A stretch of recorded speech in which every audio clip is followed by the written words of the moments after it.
Well, how y'all are this afternoon? This is your buddy George Jones over at the Bergen Gun Range with my next installment on, hey, I got this old used gun.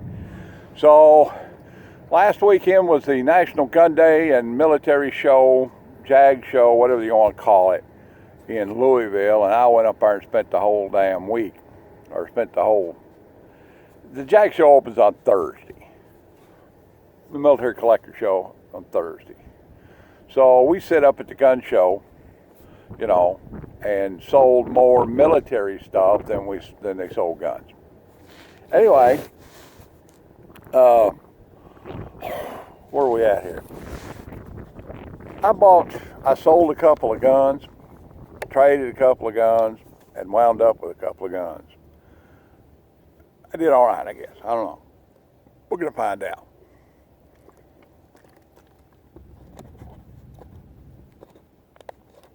I only buy, sell, and trade guns with licensed dealers. I don't sell guns privately to strangers. I just don't do it. I come back to haunt you. You know, but if you sell a gun with a licensed dealer, then he puts it on his book and all ATF rules apply and you can go on about your business.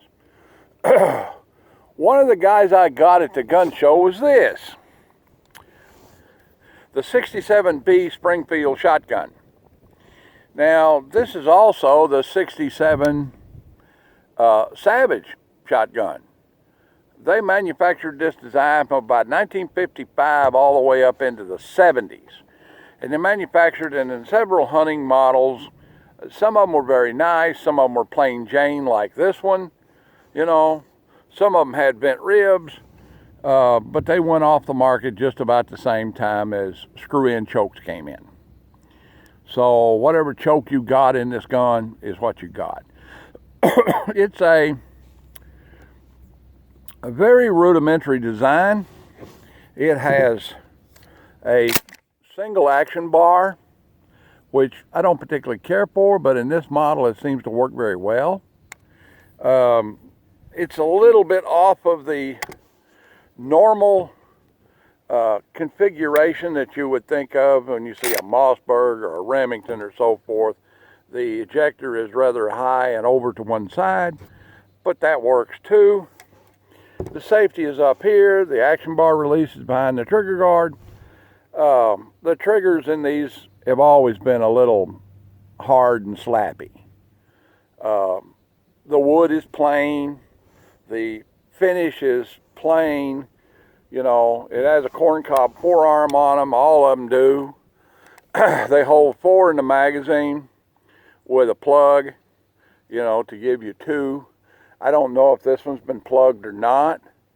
And let's find out. Let's just find out if it's been plugged. I'm going to run that guy up there like that. And I can show you the idiosyncrasy of the loading. So on these guys, they load peculiarly, okay? So you come up here and push one in there, and it locks, and then it jumps back on the top of the elevator just a little bit. And then you've got to push that guy up there, and it pushes it back up into the magazine a little bit, and it pops out. Now you're holding 2 of them. And you're back where you were, and you push it in there, and then the cartridge in the magazine jumps out again. And you've got that. Now, I've seen this happen several times to people that go to load it, and they lose both of them on the ground.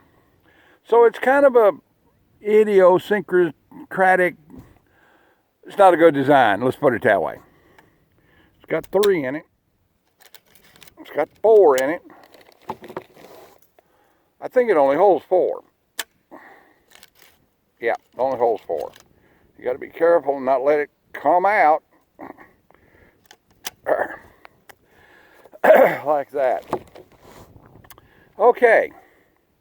Now to unload this guy, you come up here and like that, and it might come out, it might not. You know, it's one of these jobs, just every time I ever saw it and tried to unload it, you wound up having to, oh, there it goes. push up on the elevator and grab with your thumb and kind of massage it and it'll come out of there. Some of them don't. Some of them get stuck on that stud on the bottom of the bolt and just won't let it come out. You know. Apparently this will. Okay. So unlike the Mossberg or the Remington, you don't have to reach in there and grab the action bars on the side of it. You know, you can just push it up there and then come down here and kind of massage it a little bit and the last one will come out. And it's got a bright red follower. You can see that you're out of ammunition in the magazine. Okay, another idiosyncrasy of this gun is, and this design is, the barrel is permanently fixed to the receiver. So to disassemble the gun, you have to take the stock off of it. And it's troublesome. To tell you the truth, it's troublesome. And to take the magazine apart, you've got to take this screw out, and then this cap is on a shoulder on this trunnion. And it's, to put a plug in it, you're liable to lose half the parts of the gun trying to get a plug in it. So, you know, but just be wary that this thing is under spring tension when you take that screw out. Okay, and hang on to it. All right, there's all the weird little idiosyncrasies of the Springfield 67B. And there's a B and a C and a D. You know, there's a 67A and so forth. And they've got little differences in them. Let's put some ear mufflers on. I've got a 15-yard sheet of paper up down here with a target dot on it. We're going to put one in it. Combat load 1. I can hang on to it. This gun ain't got no recoil pad on it, so it's Katie bar the door. We're going to give it a try here.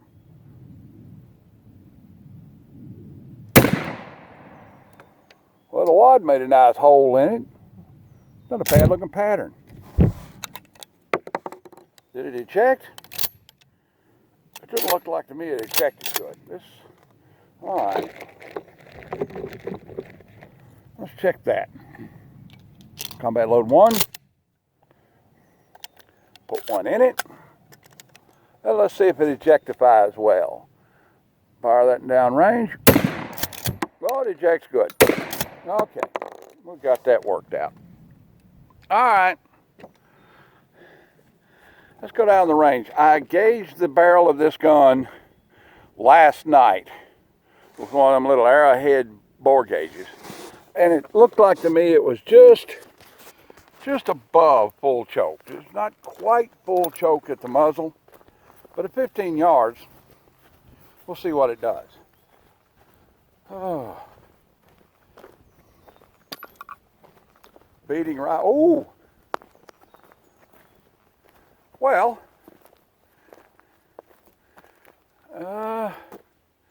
it has a nice concentric pattern. It's not a donut shaped pattern. It looks okay. The target got about dot 7.5 Winchester Universal. 1, 2, 3, 4, 5, 6, 7, 8, 9 pellets right in the dot. So it looks more like a modified or improved cylinder than a full. It's not bad. It's not.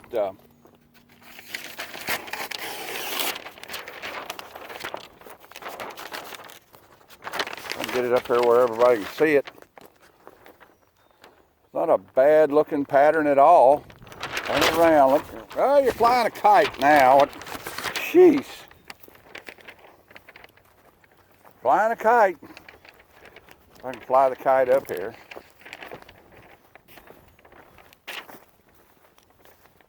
Or we can look upon it. Get it down here. Drag it up over there. Spread it out, tack it down. There. It's not a bad looking pattern. Not a bad looking pattern at all. All right, done with that. Let's get back over here.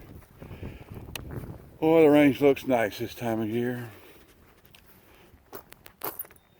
All right. Let's get it back over here.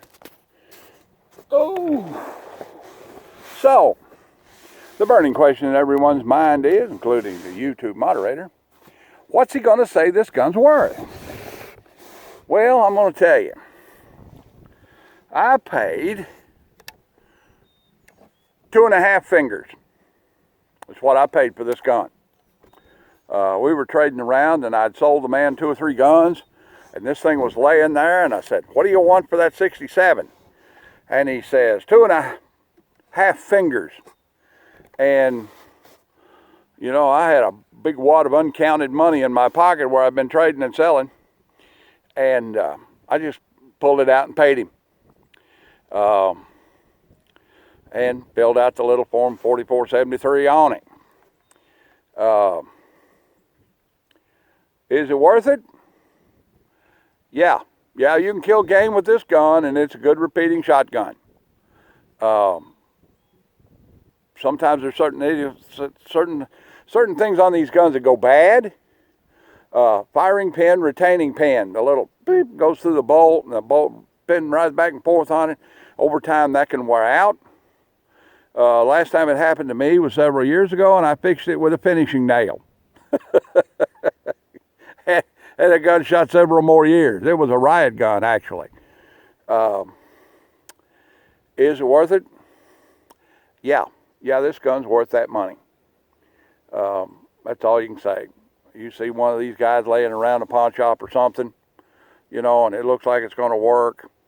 So you can't get the barrel off of it, so you can't do the penny test on the bolt face to see whether or not it's going to shoot. So it's a crapshoot, you know, whether or not it's going to work when you get it home. I was lucky. I got away with it. Well, all right, then. That's about the size of it for the old 67B. Like it, take, share, commentate, and subscribe. Leave me a $1 in the Patreon bucket if you want to, and if you don't, I'll keep right on making content for you. Be kind to everyone you meet, but have a plan. Be of good cheer. Join the NRA. Be kind to your neighbor. And all of the other things that I normally say. And most important of all, God bless America and God bless each and every one of us. We'll see you when we see you. Bye now. How about some bonus content? Whoopee! Our buddy up in Louisville, who has the fully restored, fully invasion marked, beautiful P-51 Mustang, just buzzed Bergen on his way back to home island. Oh, them appendix turbochargers on that big Allison V12. Whistling. Last thing a lot of Nazis ever heard, buddy. Was he Nazis? Could have been Democrats. But anyway, it sounded good. So here's a little bonus content. That's this. 30-06, 150 grain, lead, hard cast or medium cast, lead, projectile, in the 30-06. Now, I can't show making this because YouTube does not like for people to demonstrate reloading on their format. Now, there's many reloading videos on the format, okay? Fortune Cookie 45 LC, you know, is a pretty good reloading channel. But typically you don't see him actually putting components together. You see him talking about it and doing different things, powder coating bullets or whatever. But you typically don't see him putting it together. So we're going to test these out right here in just a minute.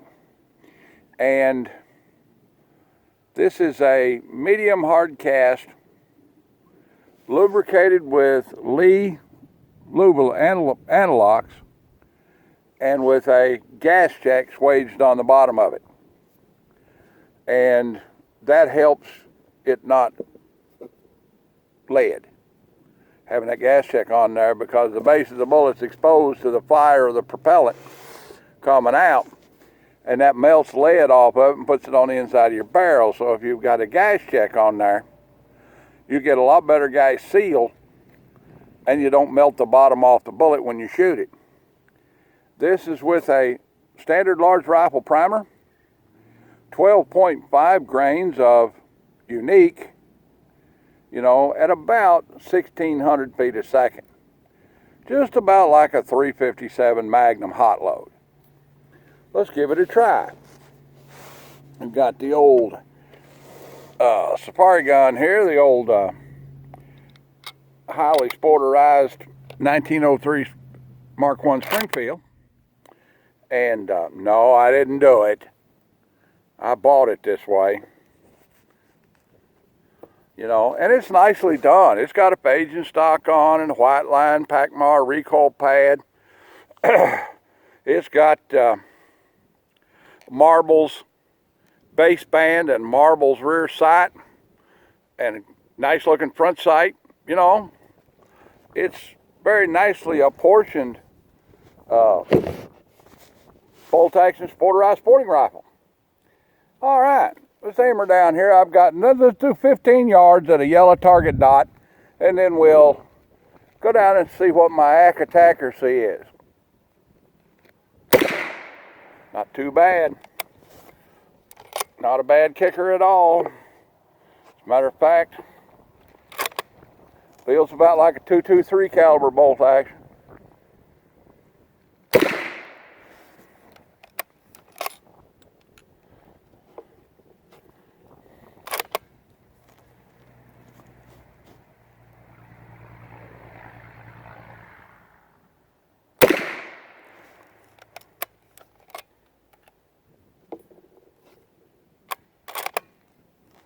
This is a fun shooter.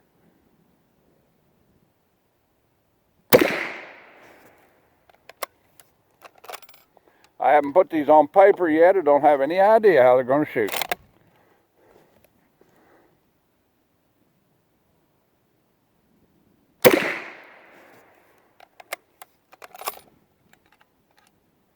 All right.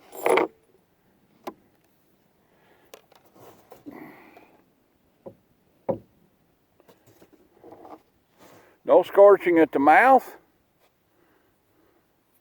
No case expansion. Case looks very nice. Okay.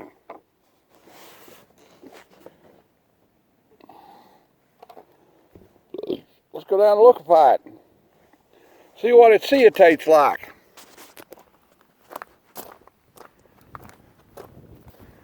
"15 yards, pretty good idea how it's going to shoot at 150. I'm probably not going to shoot at 150. Oh, I started getting a little off.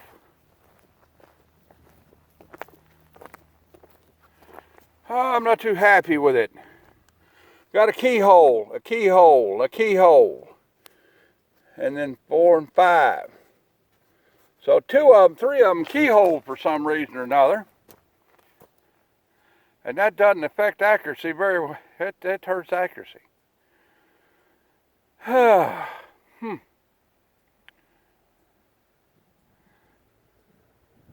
That's some keyhole action right there. Well, looks like me and Wile E. Coyote have got to go back to the drawing board.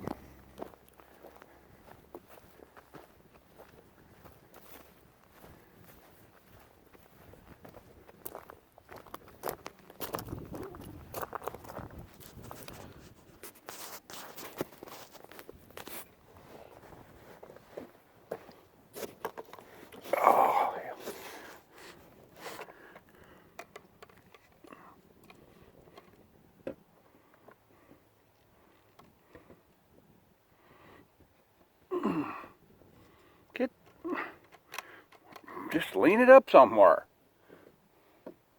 There. Now I tried this similar loading out of the Mauser M48 308s, it shot a lot better. And none of them keyholes. I should have made a video, but I didn't.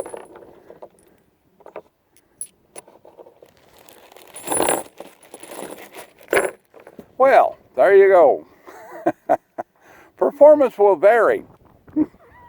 Yeah, performance will vary. All right then, we'll see y'all.